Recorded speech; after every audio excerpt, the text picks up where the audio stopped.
Ahoj všichni, vítám vás u dalšího videa. Dneska to bude zase unboxing, zase z toho prostředí, ale dneska to už nebude z toho úhlu, ze kterého jste zvyklí na ty unboxingy.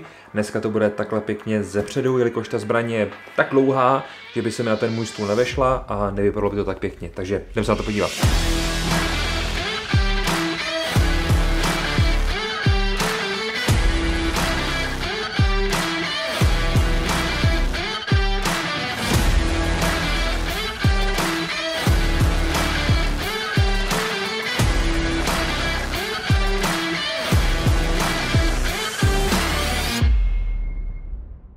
Na co se tedy dneska podíváme? Uvnitř téhle pěkný obrandovaný krabice se skrývá malorážka. Jedná se o malorážku CZ457 LRP, je to tedy ten Long Range Precision, kterou oni vlastně udělali na to, abyste pomocí malorážky mohli střílet na delší vzdálenosti. Je to vlastně jejich nejpokročilejší model té malorážky jako takový z té verze 457.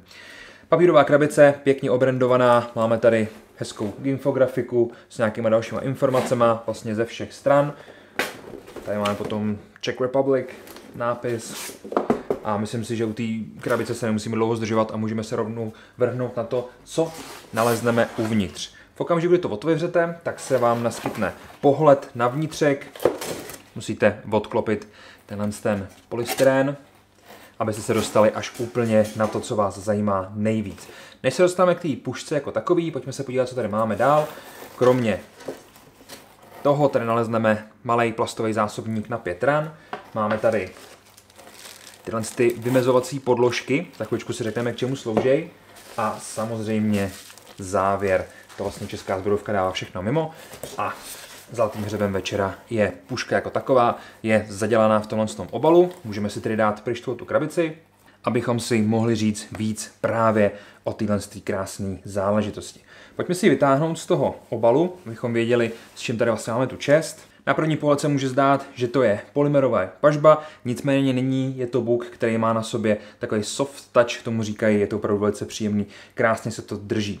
Ta malorážka, nebudeme si tady dělat dlouhý představení, řekneme si jenom pár věcí, abychom věděli, co je to vlastně zač. Máme tady 20-palcovou hlaveň, máme tady pažbu, která je kompletně nastavitelná, tedy můžete si zvedat hlícnici, můžete si upravovat tu bodku co do pozice, tedy nahoru dolů a samozřejmě i co do té délky, jelikož tady jsou právě tyhle vymezovací podložky, tyhle spacery, takže jima si to můžete vlastně trošku prodloužit a vzhledem k tomu puškohledu se vám to potom bude líp držet, takže má to opravdu spoustu výhod.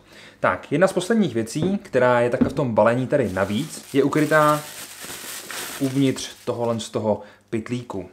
Není to závěr samozřejmě dostanete ke každý malorážce, ale je to ta koncová kulička, kterou máme vlastně na té páce závěru. Díky tomu vy to můžete líp brát, bude se to líp s tím fungovat, zároveň se to neklouže, je to opravdu takový jistější a musím říct, že to funguje poměrně pěkně. Jediný, co se mi na tomhle tom nelíbí, v okamžiku, kdy si to vlastně dáte do té malorážky, zjistíte, že když chcete mít ten prst mimo spoušť, tak vám to vlastně brání a spadá vám dolů na lučí.